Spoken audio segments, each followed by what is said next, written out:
আসসালামু আলাইকুম, আমি সোহেল রানা। আপনারা দেখছেন সোহেল রানা টেক। আপনাদের মাঝে আজকে একটা বিষয় জানাবো, সেটা হচ্ছে আবাসন বিষয়। এর আগে কিন্তু আবাসন এবং বীর নিবাস সম্পর্কে আমার চ্যানেলে অনেকগুলো ভিডিও দেওয়া আছে, আপনারা দেখে আসতে পারেন ভিডিওগুলো। তো একদম প্রথম থেকে দেখাচ্ছি যে কাদের নামে বরাদ্দ হয়েছে, কোন জেলায় বরাদ্দ হয়েছে, কিভাবে পাবে, এটা বিস্তারিত আমি দেখাই দিচ্ছি আপনাদের। তো প্রথম থেকে দেখাচ্ছি, আপনারা একটু বলবেন, গুগলে গিয়ে সার্চ দেবেন যে মুক্তিযোদ্ধাদের বীর নিবাস। আমি সহজ সিস্টেমে দেখাই দিচ্ছি, একবারে দেখালে আপনারা অনেকে বুঝতে পারবেন না, যার কারণে একটু সার্চ দিয়ে সিস্টেম করে দেখাই দিচ্ছি।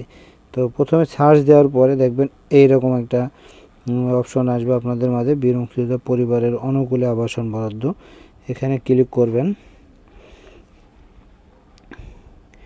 এখানে ক্লিক করার পর এখানে দেখেন সেই জবে থেকে আপনার এগুলো দিয়েছে মুক্তিযোদ্ধা মন্ত্রণালয় থেকে, তবে থেকে কিন্তু এইগুলো সব আছে, এই জেলাগুলো সব দেওয়া আছে এখানে। তো সর্বশেষে আমরা যাই যে বীর নিবাস বা আবাসনগুলো প্রজ্ঞাপন জারি হয়েছে সেগুলো দেখব।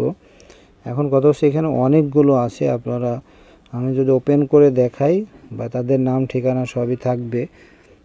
এই যে আমি এখানে দেখাই, মনে করেন এখানে আমি টাঙ্গাইলে ক্লিক করি, এটারও লিঙ্ক ডেসক্রিপশনে দেওয়া থাকবে, আপনারা দেখে নেবেন।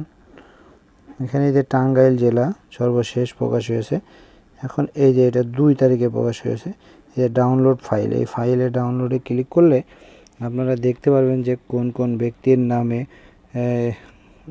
এই বীর নিবাস বা আবাসন এগুলো বরাদ্দ হয়েছে, তাদের জমি জায়গা কতটুকু আছে এবং তারা কিভাবে পাবে, টোটাল প্রসেস কিন্তু এখানে দেওয়া আছে। তো এখানে আপনারা ক্লিক করে দেখে নিতে পারেন।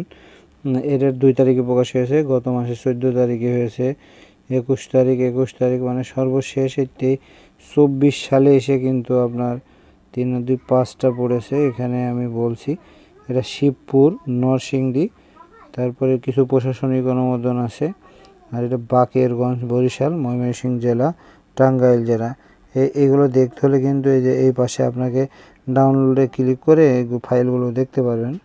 তো যাই হোক, আমার এখানে ডাউনলোড নিচ্ছে না, সমস্যা হতে পারে, আপনারা ডাউনলোড দেবেন, এটা কম্পিউটার থেকে বা দেখে নিতে পারেন, মোবাইলে যদি না আসে। তো যাই হোক, এই ছিল ভিডিওটি ভালো লাগলে অবশ্যই লাইক কমেন্ট শেয়ার করবেন। আর এত সময় ধরে ভিডিওটি দেখার জন্য অসংখ্য ধন্যবাদ, ভালো থাকবেন।